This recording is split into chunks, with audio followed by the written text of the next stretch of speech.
Okay. All right. Thank you so much, everyone, for tuning in.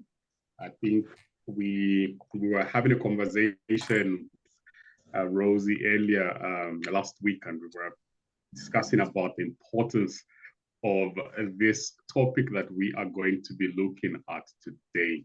And so, as we are getting started, just sending greetings all the way from Southern Africa, Zambia, and I think I'm not a stranger on this platform. Last year, I did feature quite a number of times, and we did have amazing time together talking about everything wellness, Yes. and just trying to understand our behavior in different dynamics of life. And that's really what I love to do. And so, as rightly introduced, my name is Dr. Clinton Kadochi. I am a mental wellness practitioner. I'm a therapist as well. I'm a behavioral enthusiast. And of course, my background is in medicine. But I have developed this special interest and just advocacy for mental wellness in the workspace and in people's lives, really. And so here in Zambia, I am helping different people in the corporate space understand work stress management, financial trauma management, and all these things that have to do with our behavior in different areas in life. And so today we have this topic, which is about financial trauma. Now, a couple of you may be hearing this for the first time. A couple of you may have an idea of what it is, but would want to get into it and just have a good understanding of it. I was wondering why I have been having challenges with my PowerPoint because I wanted to display something for us to see. But perhaps it's because we needed to have one of my favorite moments, which is to have a conversational presentation, not something that would feel like a lecture, but something that would be able to be quite intimate and relatable to a lot of us that are here. And so as I get started, I'm not going to call out people or anything. I just want you to connect from where you are. And I'm going to ask a simple question. You are free to participate in the chat box.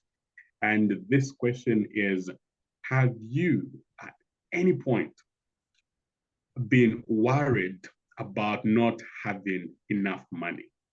Okay. Have you at any point been worried about not having enough money?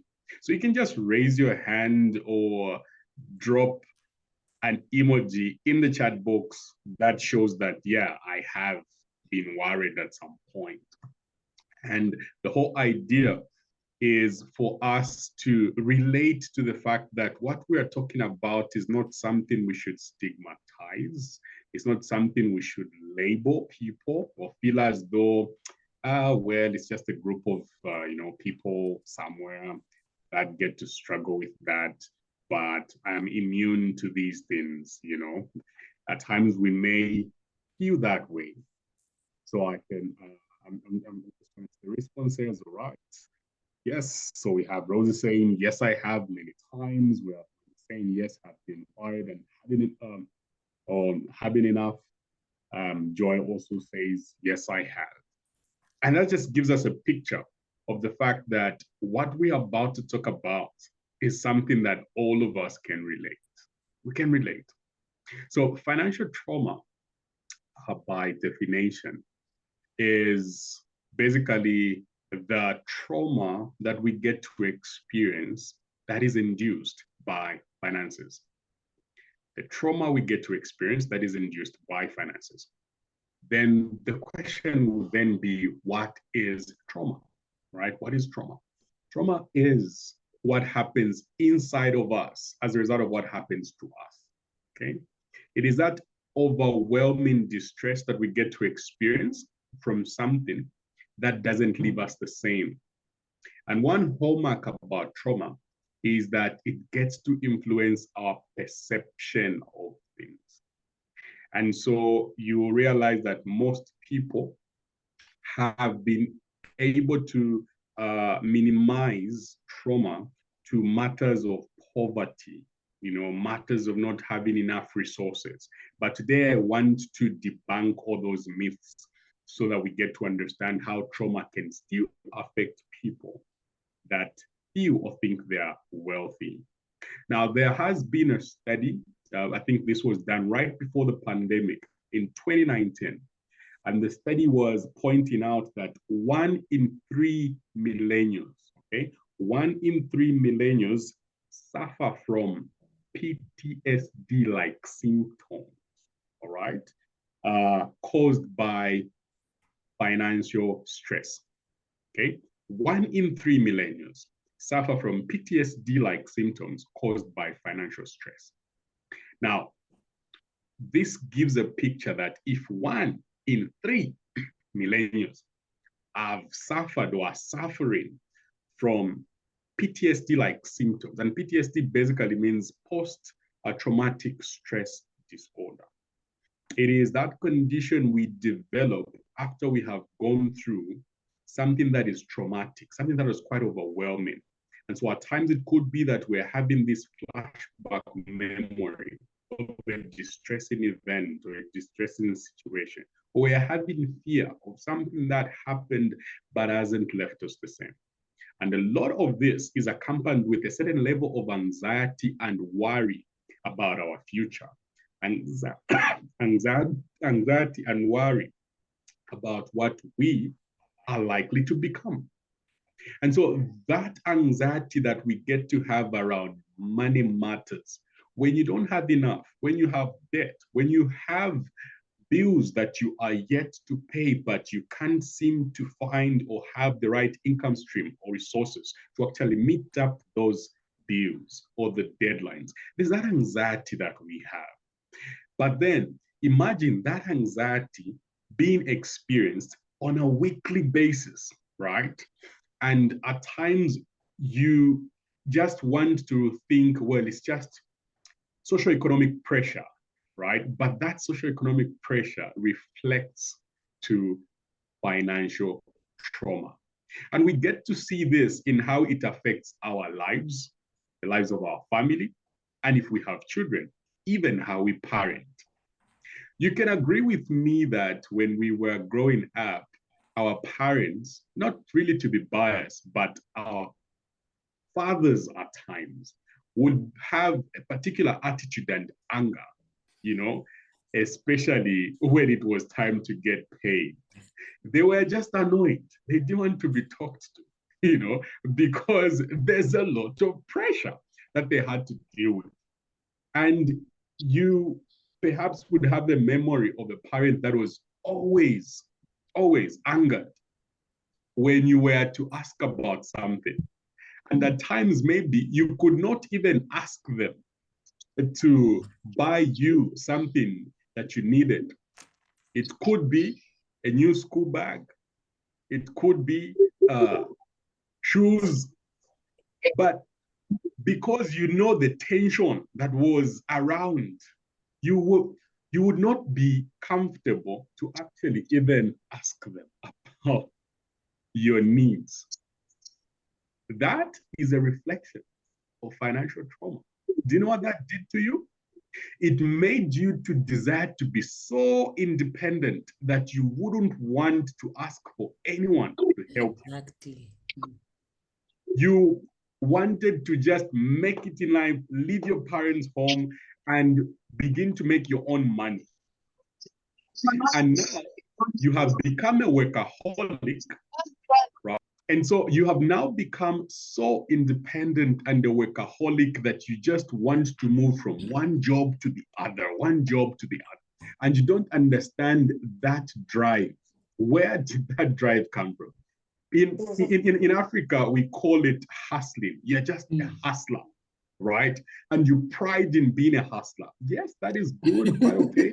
But where is the drive coming from? It is coming from financial trauma. You've been traumatized in a way that you cannot depend on other people because you didn't like that feeling that you were made to feel when your parents or guardians gave you attitude about resources, about the needs that you want. And that's where I want us to really stem from as we are understanding financial trauma. And so the European world, has written a lot about financial trauma, and mostly they just say it's about poverty, it's about not having enough resources and all that. But let's be frank, a couple of us here are from the great land of Africa. Mm-hmm. And we have been able to see how at times it can be tough to grow up in a family that is an extended family, and you are not the only one that is being provided for. Mm. You have cousins being provided for. You have nephews being provided for. And there is that strain on resources. You have to make sure that whatever is given to you is managed and handled well, because there are other people as well depending on the very person that is providing for that 9, 10, or 11 of you, right? But how do we grow up being people that end up having good relationships with money when we have been raised in some families that introduce us to a scarcity mindset and not an abundant mindset? You realize that financial trauma now gets to inform our relationship with money. And by saying relationship with money, I mean it. You and I have a relationship with money. There are people that fear money. There are people that worship money. Mm-hmm. There are people that avoid money. And there are people that are not quite sure what they want with money. Whenever they have money, they take it away. What do I mean? They spend it. Right? They spend it. Now, I want to get into what we call money scripts, okay? Because financial trauma leads us to what we call money scripts. A script, if you watch movies and maybe have had an opportunity to be in theater, you realize that every drama has got a script, and that script basically dictates how people play, the roles that they play, right?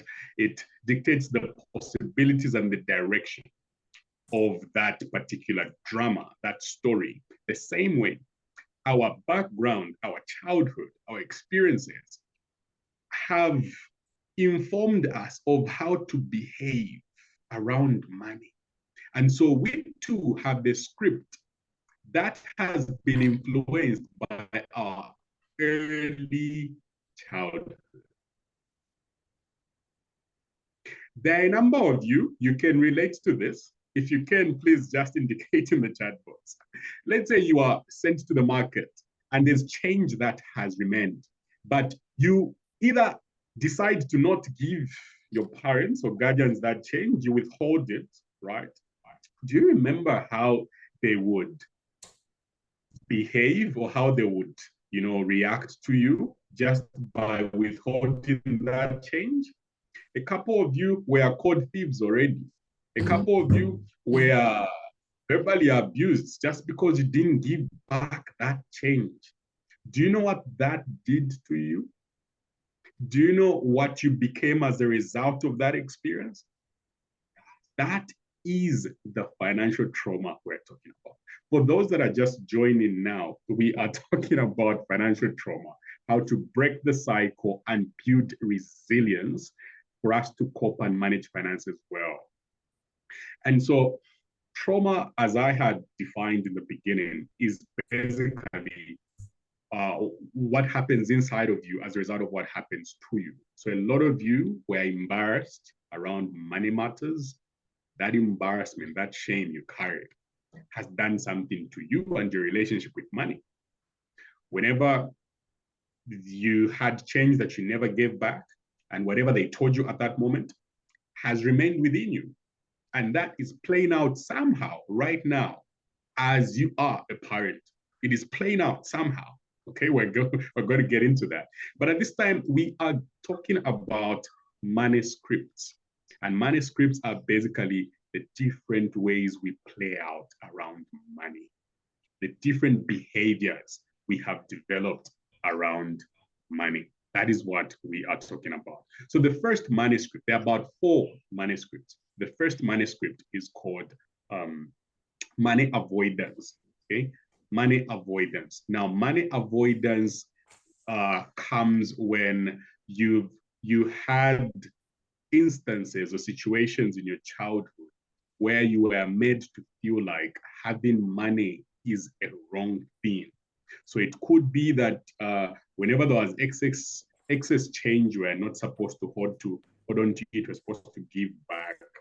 It could be that the people in your community who were regarded as wealthy people were tagged as Satanists. You know, it's either you concluded that they should, be into juju or black magic. That's why they have the abundance of money that they have. And so what that did to you as a young person is that it began to script this manuscript that having too much money is a wrong thing. It is evil. And so you now began to think, no, I just want to be humble, I don't want to have enough money because that is the safer route. I don't want, I don't want to be seen or to be associated to people that have enough money because my family or my community deemed them to be evil, deemed them to, have maybe sowed their years, There was that. But you are unaware of what that script has done to you. And so today, when you have a good paying job, you feel unworthy. You feel as though, why should I have this money? When you have a good paying job, you are quickly to think that you should become a philanthropist because you don't want to have all that money. You want to be Mother Teresa just because you've had a promotion without planning well how you should, be able to create. I'm just saying the truth, Rosie. I'm beginning to suspect myself. So because you've just had an abundance of money, something that you didn't plan for, you feel like this money shouldn't be around me. You feel as though maybe some people will come and say, why is she having all this money? And so you want to do away with that money immediately. And a lot of people now become Mother Teresa. They now, begin to just spend that money away, and that's not because they are generous. There's a thin line for a lot of people. It's because they can't stand having money. They have a script called money avoidance. And so they try to avoid the money. And so they push it away quickly. All right? They push it away quickly. So this is how most of you are overspenders. This is why most of you are overgivers. Managers can't be in your hands. You already give. You remember somebody that asked you for money 5 months ago and you send, you are all generous. But the thin line behind that behavior is a script called money avoidance. You avoid keeping money. And it is so easy for you to be generous 1 month, 2 months ago, you are in need. 2 months ago, you are the one who's in need. And the people that you are generous around are not even there to help you. Right? So these are some of the issues that we would need to be aware of. But we'll get to the management. So we'll get to understand how somebody who has a money avoidance script can actually be able to manage money so that that money can, be turned into wealth or be invested or be kept in a way that it can still work out for them. Because one of the weaknesses of people that have money avoidance is that they quickly get back into bankruptcy or poverty. It's so easy for them to be, it's so easy for them to find themselves without money. 2 weeks ago they had much, but it's gone. Why? Because they just avoid money. The second manuscript is called money worship. Money worship. Money worship has to do with people that have been raised with guardians or parents that worship people that have money. Okay?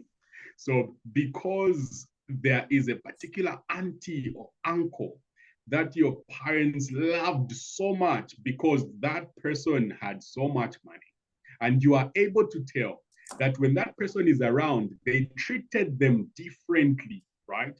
They treated them differently. You know, I mean, we've had this experience. We would have family meetings and even funerals. There is a particular uncle that everyone is waiting for. There's a particular auntie that everyone is waiting for. These people are respected and worshipped because they have money. So your exposure to that would definitely want you to become that as well. Your exposure to that would definitely want you to, to think, people that have money are worshipped. Therefore, I will also try to have more so that I am respected, so that I'm worshipped. But what that does to you is that it moves you from not only that perspective of wanting to be worshipped, but it moves you from that perspective of you ending up worshiping money. And so we see this in the popular culture. We call it the pop culture. We see it in the movies and videos, that we see, R&B, pop music, and all that. We see it in the kind of a music that our artists are doing. They just can't make a video without them flashing out money. They just can't make a video without them showing that money is everything. It is, it is either you have money or you are nothing. So there's that element that we are seeing in the pop culture. But what that does is that it also adds on to our perception of money. We end up thinking, I need to have gold chains. I need to have this particular car. I need to have this flashy whatever. And it continues to build that perception that money should be worshipped. Whilst other people become hardworking, but remember, they become worshippers of money. These are the people that you realize that they don't have a healthy status or image with money. They don't. Because the sooner they don't have what they have as a standard, they are discontent. And once they're discontent, you realize that it actually leads to a lot of crimes. It leads them to do a lot of dubious things, shortcuts. They begin scamming people. This is why, a lot of people do harm just to have money. It stems from money worship. Okay? This is why people scam you because of money. This is why you may scam people because of money. This is why you may end up doing shortcuts, corruption, greed, and all these things stems from this script, money worship. Because at an early age or some time in your life, you saw that you'll only be respected if you have money. And a lot of people are yet to recover from this. Some are just knowing now, right? So the next manuscript is what we call money status. Money status is quite similar to money worship, but let me explain how money status is different. Money status has everything to do with you desiring to just be known that you have money. Have you ever met people that have money but are not generous? Have you ever met people that are just addicted to the fact that they are growing investments? They are just okay with the fact that my bank account is getting fattened. There's an example in the Bible. I think there's a story where Jesus Christ talks about the man that had enough in his barns, and he was actually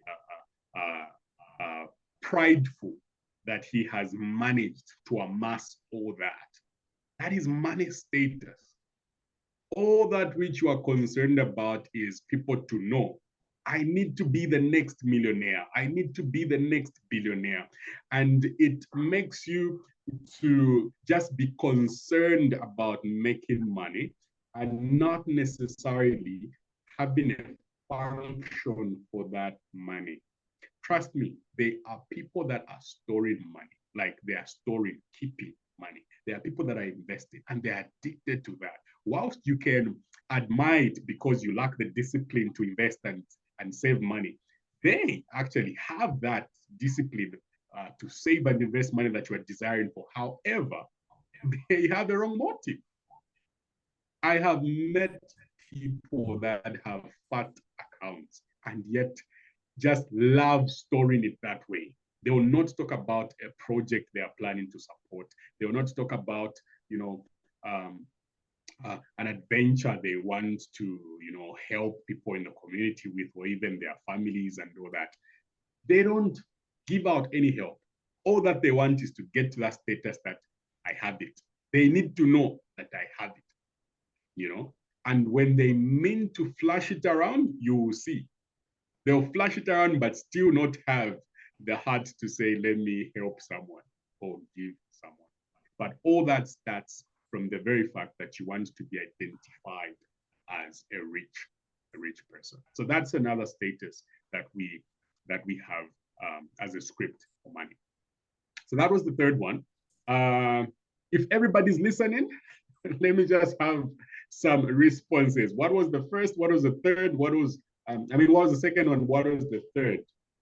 We are about to get into the last manuscript. Let me just have some feedback so that I know that I have an idea. Okay, worship. So one mentioned worship, so that's money worship. Okay, Roosevelt mentioned money worship. Who else will mention another? Money status. Yes, Roosevelt is very keen. So there's money avoidance, there's money worship, and there's money status. Money status, yeah. Okay, yes, Jessica mentioned it too. You realize that? Yes. Okay, good. All right. Now let's get into the fourth one. The fourth one is actually what I would call the healthiest money script. This one is called money vigilance. Okay, money vigilance. Money vigilance is all about being vigilant with money. At times it comes from, well, some people that have been raised with parents that are a bit meticulous about money. They tell them, no, you have to get a 10th, and tithe, or you have to get a 10th, and save, you have to plan ahead about money. There are those parents that quickly introduce you to managing money. And so you become this young girl or young boy that is not only spending anyhow, but you understand that money should be spent, saved, and if you have the opportunity, invested or given. You understand that when you have, $10, for example, I wouldn't mention everyone's currency, but of course would relate to the dollar, right? So yes. They understand that if I have $10, I shouldn't just think of spending it all. I should think of partitioning it in percentages. Okay, I will use a percentage of this, maybe to tithe. I'll use a percentage of this to save for something I want to buy and all that. So there's that vigilance. And how this happens for a lot of kids and children is when you introduce them to a piggy bank, or you introduce them to saving, introduce them to the fact that if you want to buy new shoes, I think from the little money that I give you as allowances, begin to save something. Introducing them to the culture of saving, spending, makes people become money vigilant. And so they are not just scared about money, but they understand that, oh, money is a tool and I need to assign it a purpose if I have to use it. If you are receiving some money somewhere, you have a purpose that you are assigning, that money for when it comes. So that builds people that are a bit vigilant. So this is what I would call a healthy script about money. And it would be a good place to start if you would want to really manage your finances. Now, with the three that I talked about, money avoidance, money worship, and money status, you realize that these three have broken homes. they have broken people's lives. They have limited people's potential, because even with our personal lives, even with our relationship with God, I would want you to understand this. I got to understand it a bit late in life, but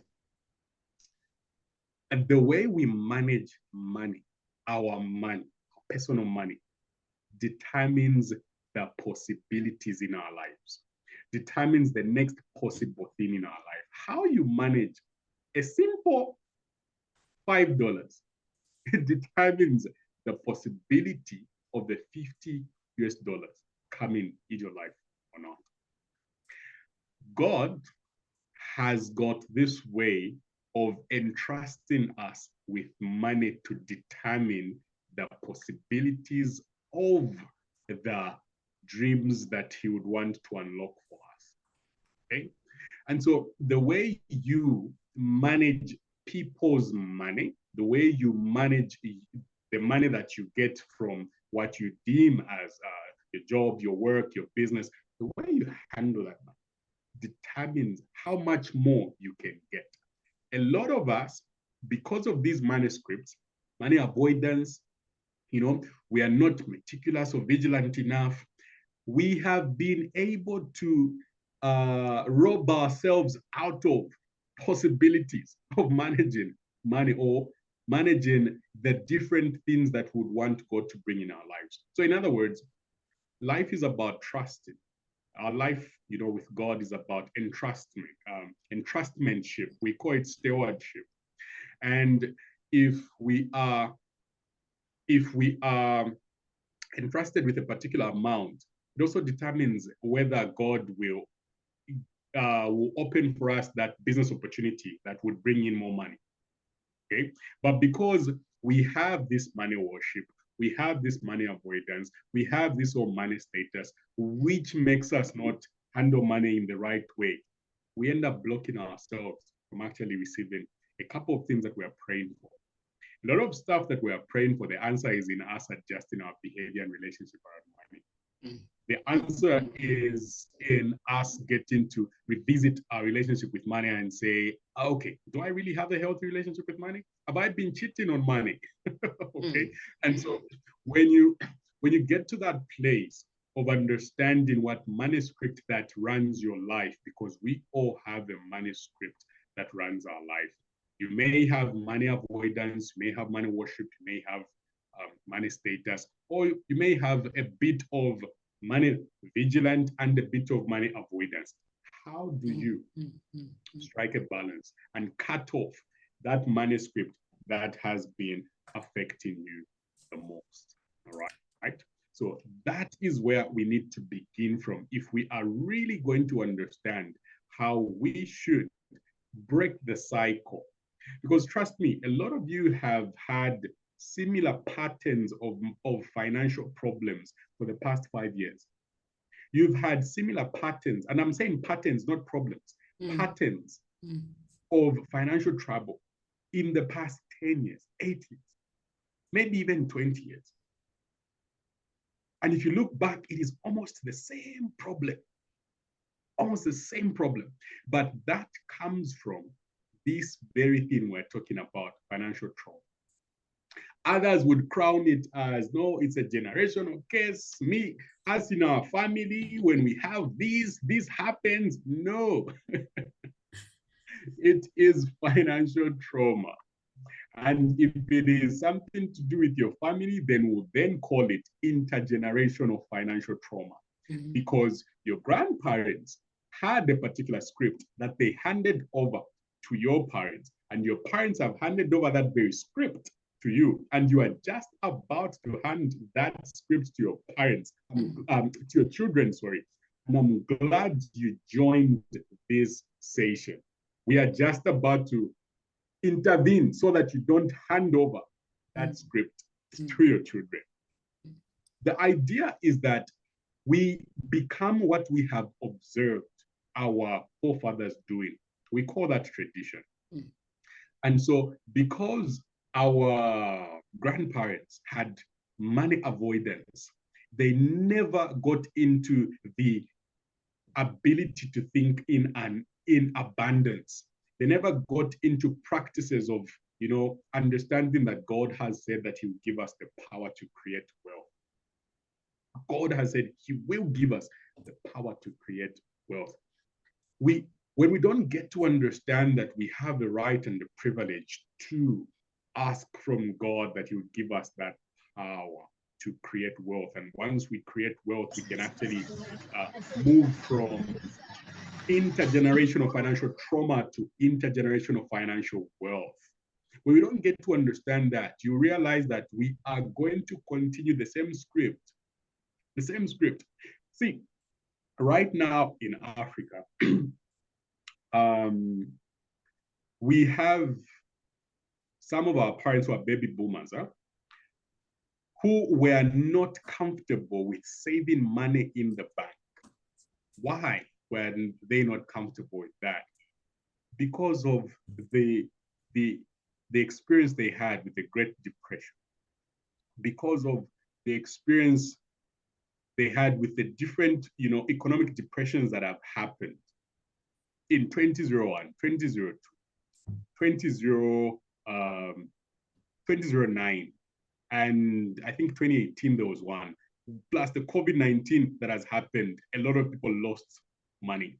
And you realize that their experience with banks, when those, depressions were happening, they were losing out on money. They're losing out on their interest, on the money that they were keeping in the banks. That made them a bit insecure. And they have now been keeping money in the home, right? They've been keeping money in the home.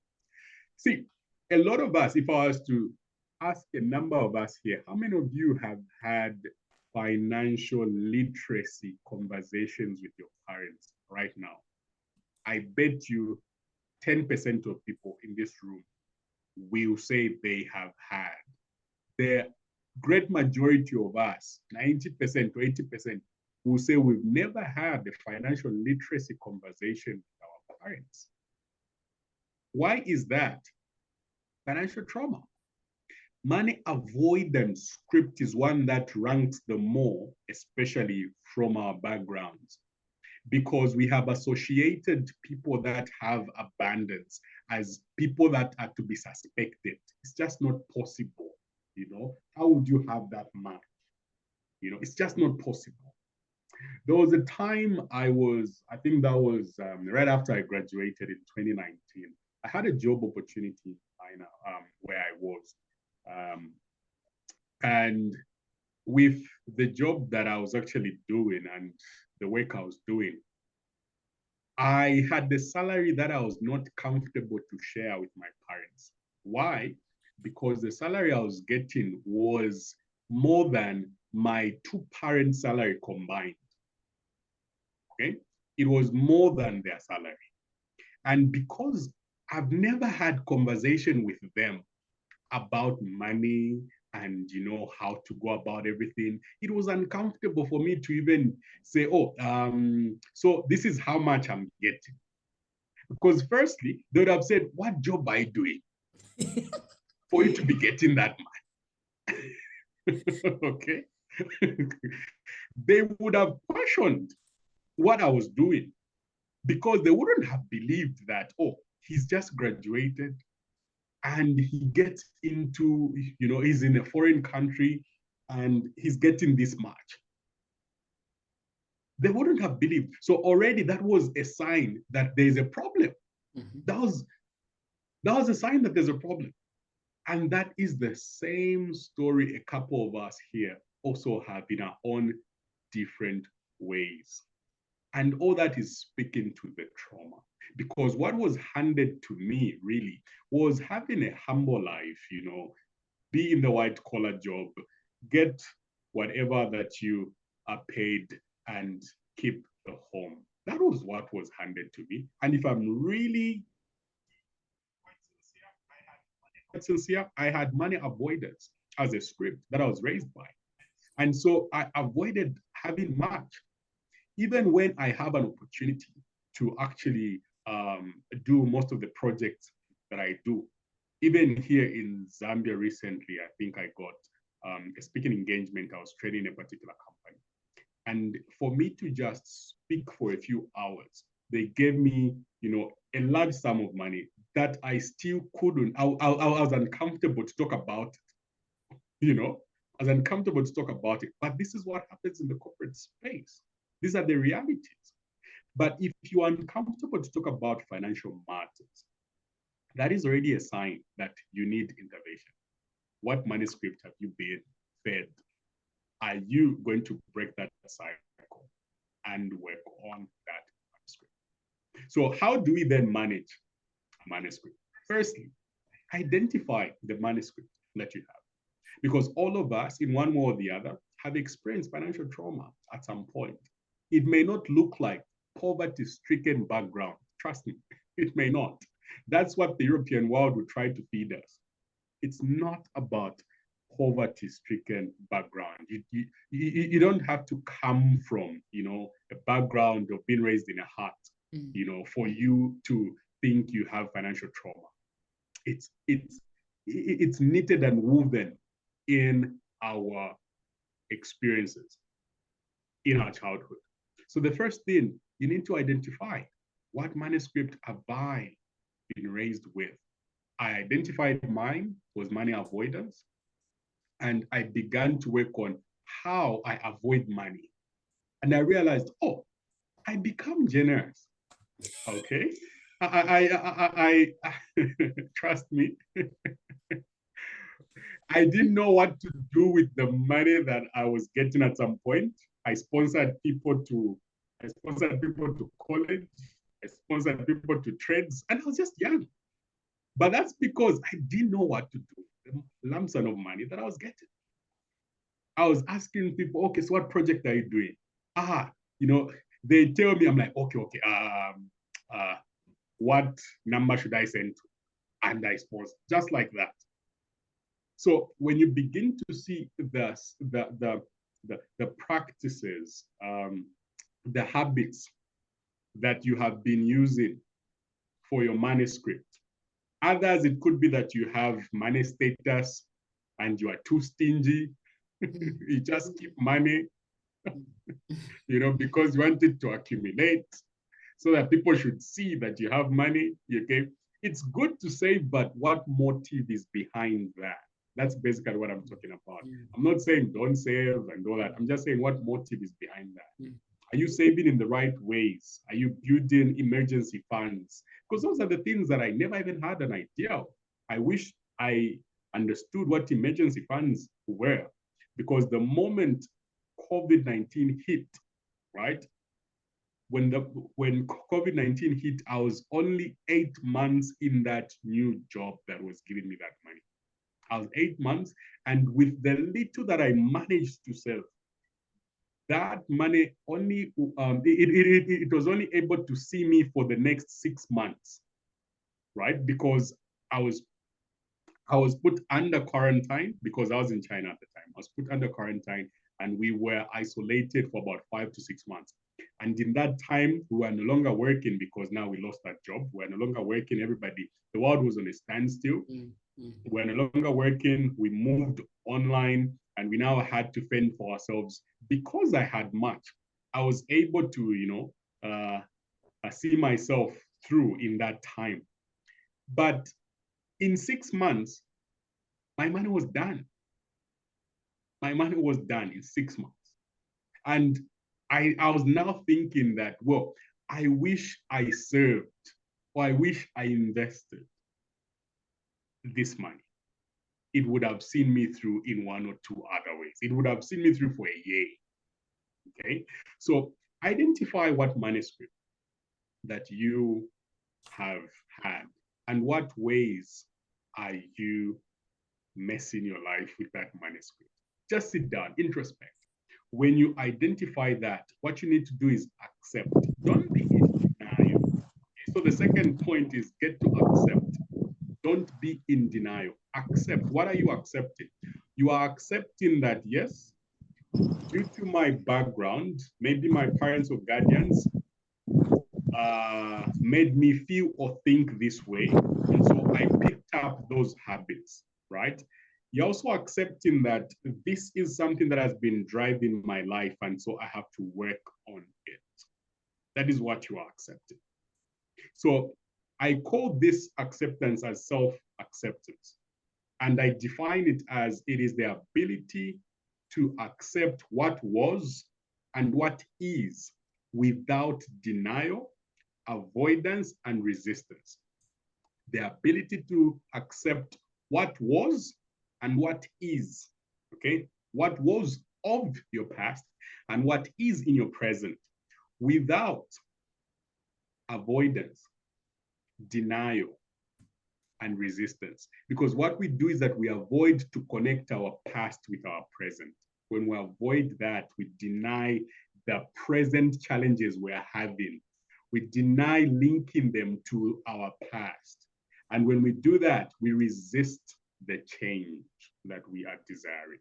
So that is why I am defining self-acceptance as your ability to accept what was and what is without denial, avoidance, and resistance. Because a lot of us are resisting the change. We desire the change, but we resist it. When we resist it in our habits, because habits have been formed over a long period of time. Okay. Then the third thing, you can't walk alone. All right. The third thing is you can't walk alone. There is no success in a long-term habit change that will be walked alone. The manuscript is about a habit, all right? It's about habit, a habit that you have developed over time. So you would need an accountability partner. This could be your wife, your husband, your sister, your trusted friend. You would need somebody that can help you walk and to be accountable in this journey, right? So you would need that close friend and a professional. A professional now comes in. It could be a therapist like me to help you dig things a bit deeper to understand how some other money instances have affected you. The reason why you need a professional, especially from the mental health side, is because some of you may be financially abusing people in your homes, financially abusing your partner without knowing that you're abusing them. You may be emotionally manipulating them around financial matters without understanding where that is coming from. See, I deal with people that are contemplating divorce here at our offices in Osaka. And most of the challenges that they bring to my office have to do with money management.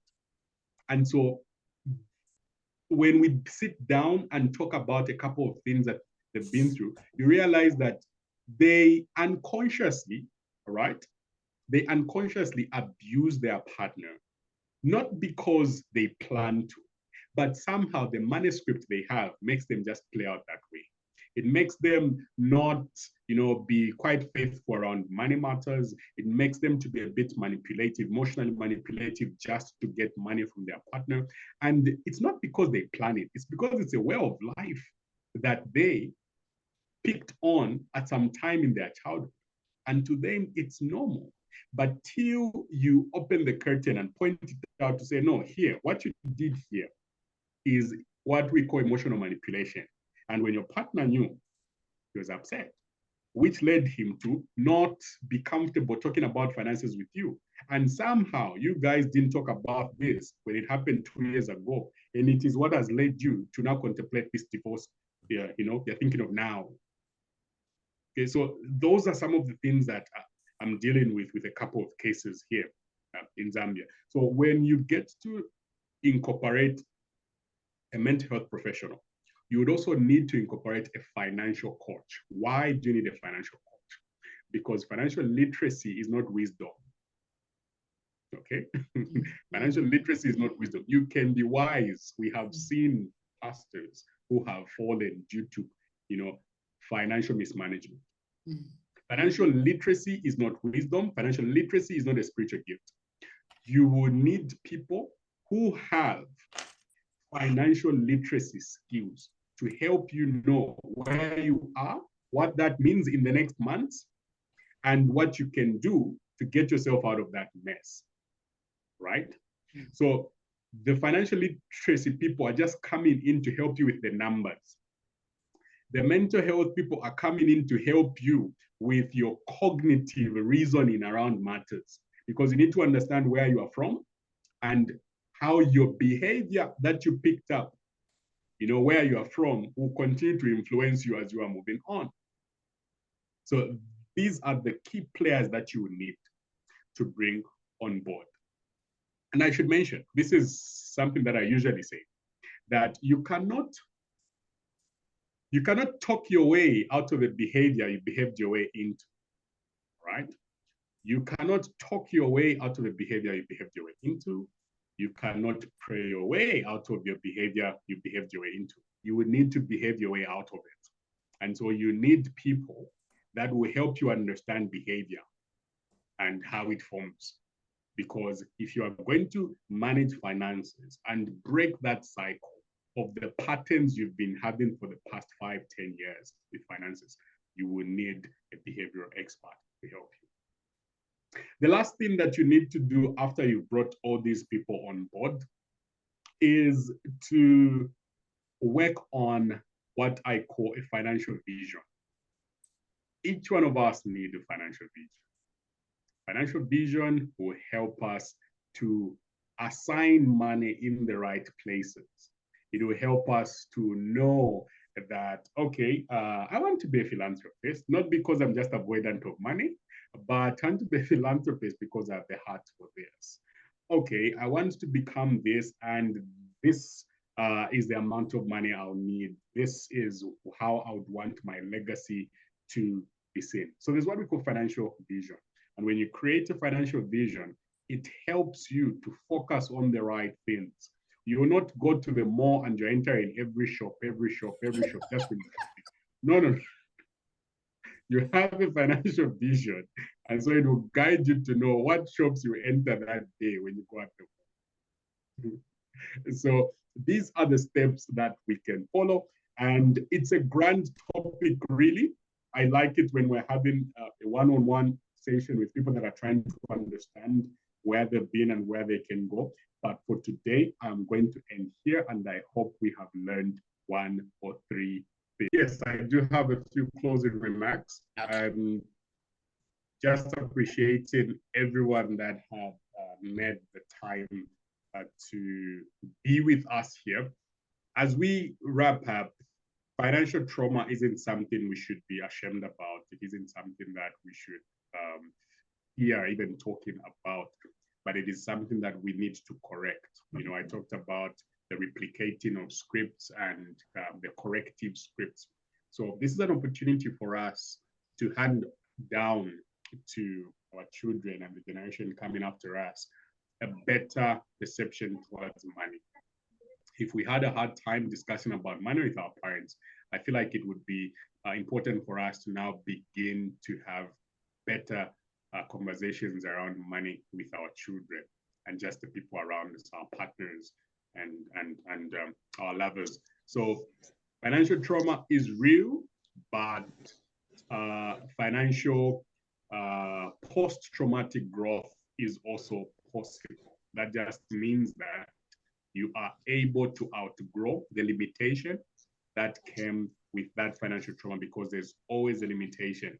The thing is that money trauma or financial trauma blocks money. And when you understand this concept of financial trauma, you'll be able to unblock the money that has been blocked all this while because of the manuscript that you had. So thank you very much for having me. Looking forward to another opportunity, and wishing you all the best on your wealth creation journey.